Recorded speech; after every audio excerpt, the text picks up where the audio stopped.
Welcome to സ്റ്റഡിയിലേക്ക് എല്ലാവർക്കും സ്വാഗതം. Light, reflection and refraction. So നമ്മൾ ഇന്നിവിടെ പഠിക്കാൻ പോകുന്നത് ലൈറ്റ്, റിഫ്ലക്ഷൻ ആൻഡ് റിഫ്രാക്ഷൻ എന്ന് പറയുന്ന ചാപ്റ്ററാണ്. സോ ലൈറ്റിനെ പറ്റി പറയുമ്പോൾ നമ്മൾ ആദ്യം ഒരു ഡാർക്ക് റൂം കൺസിഡർ ചെയ്യണം. ഡാർക്ക് റൂം കൺസിഡർ ചെയ്യുമ്പം നമുക്ക് അവിടെയുള്ള ഒന്നും കാണാൻ സാധിക്കില്ല അല്ലേ. എന്നാൽ നമ്മളൊരു ഡേ ലൈറ്റ് സെയിം റൂമിൽ ലൈറ്റുള്ള റൂമാണെങ്കിൽ നമുക്ക് അവിടെയുള്ള എല്ലാം കാണാൻ സാധിക്കും. അതെങ്ങനെയാണ്? നമ്മൾ സൺലൈറ്റ് ആണെങ്കിൽ ഇപ്പോൾ സൺലൈറ്റ് വന്നൊരു ഒബ്ജക്റ്റ് ഹിറ്റ് ചെയ്ത് അവിടെ നിന്ന് ലൈറ്റ് റിഫ്ലക്റ്റ് ചെയ്ത് റിഫ്ലക്റ്റ് ചെയ്ത ലൈറ്റിനെ നമ്മുടെ ഐസ് റിസീവ് ചെയ്ത് അങ്ങനെയാണ് നമ്മൾ അവിടുത്തെ എന്തൊക്കെ വസ്തുക്കളുണ്ടോ, എന്തൊക്കെ സാധനങ്ങളുണ്ടോ അതിനെയൊക്കെ നമുക്ക് കാണാൻ സാധിക്കുന്നത്. സോ അവിടുത്തെ ഡിഫറൻസ് എന്ന് പറയുന്നത് എന്തായിരുന്നു? ലൈറ്റ് ആയിരുന്നു. അപ്പോൾ നമ്മളിന്ന് പഠിക്കാൻ പോകുന്ന ചാപ്റ്ററും ലൈറ്റ്, റിഫ്ലക്ഷൻ ആൻഡ് റിഫ്രാക്ഷൻ എന്ന് പറയുന്ന ഫിസിക്സിലെ ചാപ്റ്ററാണ്. അപ്പോൾ നമ്മൾ ലൈറ്റിനെ പറ്റി പഠിക്കുമ്പോൾ നമ്മൾ ഏറ്റവും ആദ്യം അറിഞ്ഞിരിക്കേണ്ട ലോ ഉണ്ട്. ഏതാണ് law? Laws of reflection. Laws of reflection ആണ് നമ്മൾ ലൈറ്റിനെ പറ്റി പഠിക്കുമ്പോൾ ഏറ്റവും ആദ്യം അറിഞ്ഞിരിക്കേണ്ട ലോ. ലോസ് ഓഫ് റിഫ്ലക്ഷൻ എന്താണെന്ന് പറയുന്നത്? Angle of incidence is equal to angle of reflection. The incident ray, the normal to the mirror at the point of incidence and the reflected ray all lies in the same plane. അതായത് ഇപ്പം ഞാൻ പറയുന്നത് straight line ആവണമെന്നില്ല. Straight line ആണ് ഉദ്ദേശിക്കുന്നത്, ചിലപ്പോൾ ചെരിഞ്ഞൊക്കെ ഇരിക്കാം. എനിവേ, ഇതാണ് incident ray. This is the normal, this will be the reflected ray. First എന്താണ് പറയുന്നത്? Angle of incidents, that is the angle between the incident ray and the normal. Angle of reflection, the angle between the reflected ray and the normal. ഈ രണ്ട് ആംഗിളും equal ആയിരിക്കും എന്നാണ് first പറയുന്നത്. Angle of incidence will be equal to angle of reflection. Okay, next പറയുന്നത് എന്താണ്? Angle of the incident ray, the normal and the reflected ray all lie in the same plane. Same പ്ലെയിനിലായിരിക്കും incident ray, normal and reflected ray lie ചെയ്യുന്നത് എന്നാണ് രണ്ടാമത്തെ പറയുന്നത്. So loss of reflection, ഈ രണ്ട് കാര്യങ്ങൾ ഓർത്തിരിക്കുക. ഓക്കെ, ലൈറ്റ് എന്ന ചാപ്റ്ററിനെ പറ്റി പഠിക്കുമ്പോൾ നമ്മൾ പഠിക്കുന്ന ഒരു ഇമ്പോർട്ടൻറ്റ് ടോപ്പിക്കാണ് മിറേഴ്സ് എന്ന് പറയുന്നത്. മിറേഴ്സിൽ തന്നെ നമ്മൾ കർവ്ഡ് മിറേഴ്സാണ് യൂഷ്വലി കണ്ടുവരുന്നത്. Curved mirrors. ഇപ്പോൾ കർവ്ഡ് മിറേഴ്സിൽ സ്പെറിക്കൽ മിറേഴ്സാണ് നമ്മൾ ഏറ്റവും കൂടുതൽ കോമൺലി യൂസ് ചെയ്യുന്നത്. Spherical mirrors. സോ സ്പെറിക്കൽ മിററിൻ്റെ പേര് വരാനുള്ള കാരണം എന്തായിരിക്കും? കർവ്ഡ് മിറേഴ്സ് എന്ന് പറഞ്ഞാൽ നമുക്ക് കർവ് ആയിരിക്കും എൻ്റെ റിഫ്ലക്റ്റിംഗ് സർഫസ്, കർവ്ഡ് ആയിരിക്കും എൻ്റെ reflecting surface. Spherical mirrors for example, ഇതൊരു സ്പെറിക്കൽ മിററിൻ്റെ റിഫ്ലക്റ്റിംഗ് സർഫസ് ആണെന്ന് കൺസിഡർ ചെയ്യാം. അങ്ങനെയാണെങ്കിൽ ഇതിൻ്റെ റിഫ്ലക്റ്റിംഗ് സർഫസ് നമ്മളൊന്ന് നോക്കുകയാണെങ്കിൽ ആ റിഫ്ലക്റ്റിംഗ് സർഫസ് എന്ന് പറയുന്നത് ഒരു സ്പിയറിൻ്റെ പാർട്ടായിട്ട് നമുക്ക് കാണാൻ സാധിക്കും.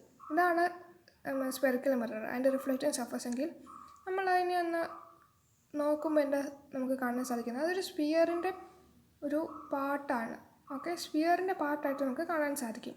അതുകൊണ്ടാണ് ഈ ടൈപ്പ് മിററിനെ സ്പെറിക്കൽ മിറേഴ്സ് എന്ന് വിളിക്കുന്നത്. സോ സ്പെറിക്കൽ മിറേഴ്സ് രണ്ട് ടൈപ്പാണുള്ളത്. ഒന്ന് കോൺകേവ് മിറേഴ്സ്, രണ്ടാമത്തേത് convex mirrors. So concave and convex ആണ് രണ്ട് ടൈപ്പ് ഓഫ് സ്പെറിക്കൽ മിറേഴ്സ് എന്ന് പറയുന്നത്. ഇപ്പോൾ കോൺകേവ് മിറർ എന്ന് പറയുന്നത് എന്തായിരിക്കും? ഇതാണ് കോൺകേവ് മിററിൻ്റെ റിഫ്ലക്റ്റിംഗ് സർഫസ്. ഇതിൻ്റെ പ്രത്യേകത എന്താണ്? എന്താണെന്ന് വെച്ചാൽ അതിൻ്റെ റിഫ്ലക്റ്റിംഗ് സർഫസ് എന്ന് പറയുന്നത് അത് അകത്തോട്ട് കർവ് ചെയ്തിരിക്കും. So the reflecting surface of A concave mirror is curved inwards. അതായത് അകത്തോട്ട് കർവ് ചെയ്തായിരിക്കും അതിൻ്റെ റിഫ്ലക്റ്റിംഗ് സർഫസ് ഇരിക്കുന്നത്. അതേസമയം കോൺവെക്സ് മിറർ ആണല്ലോ ഇതാണ് അതിൻ്റെ റിഫ്ലക്റ്റിംഗ് സർഫസ് എങ്കിൽ കോൺവെക്സ് മിററിൻ്റെ റിഫ്ലക്റ്റിംഗ് സർഫസ് വെളിയിലേക്ക് ഔട്ട്വേർഡ് ആയിരിക്കും എന്ത് ചെയ്ത് കർവ് ചെയ്തിരിക്കുന്നത്. സോ കോൺകേവ് മിററിൻ്റെയും കോൺവെക്സ് മിററിൻ്റെയും ഡിഫറൻസ് എന്താണെന്ന് വെച്ചാൽ കോൺകേവ് മിറർ എന്ന് പറയുന്നത് അതിൻ്റെ reflecting surface is curved inwards while the reflecting surface of the convex mirror is curved outward. ഇനി നമുക്ക് ഡിഫറെൻറ്റ് ടേംസ് പഠിക്കാനുണ്ട്, അത് നോക്കാം. ഫസ്റ്റ് ടേം എന്ന് പറയുന്നതാണ് പോൾ. അപ്പോൾ ഇതാണ് സ്പെറിക്കൽ മിറർ. സ്പെറിക്കൽ മിററിൻ്റെ റിഫ്ലക്റ്റിംഗ് സർഫസാണ് ഇത്. സോ ഈ റിഫ്ലക്റ്റിംഗ് സർഫസിൻ്റെ മിഡ് പോയിൻറ്റ്, ഓക്കെ, അതാണ് നമ്മൾ പോൾ എന്ന് വിളിക്കുന്നത്. അതിനെ റെപ്രസെൻറ്റ് ചെയ്യുന്ന ലെറ്റർ പി. സോ സ്പെറിക്കൽ മിറേഴ്സിൻ്റെ റിഫ്ലക്റ്റിംഗ് സർഫസിൻ്റെ സെൻറ്റർ പോയിൻറ്റിനെയാണ് നമ്മൾ പോൾ എന്ന് വിളിക്കുന്നത്. So the center point of the reflecting surface of a spherical mirror is called pole and it is represented by the letter P. രണ്ടാമത്തെ term ആണ് centre of curvature.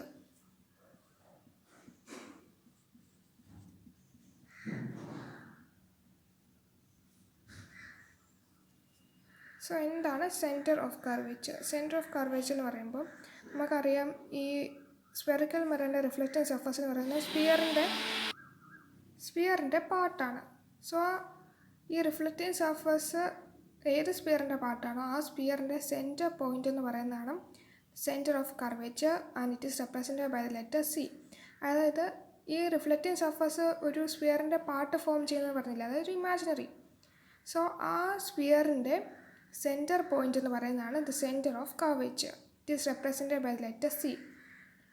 Third term എന്ന് പറയുന്നതാണ് radius of curvature.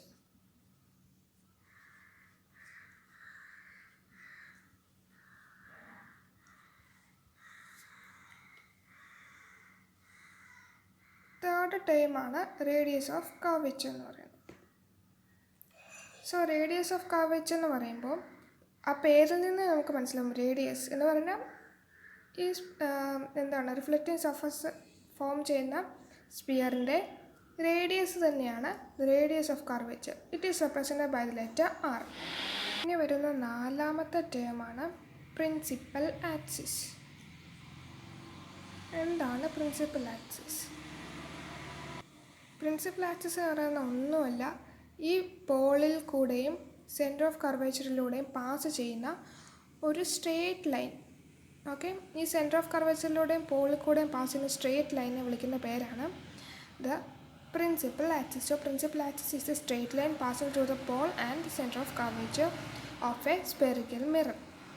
So pole എന്താണെന്ന് വെച്ചാൽ it is represented by the letter P, centre of curvature is represented by the letter C, radius of letter R.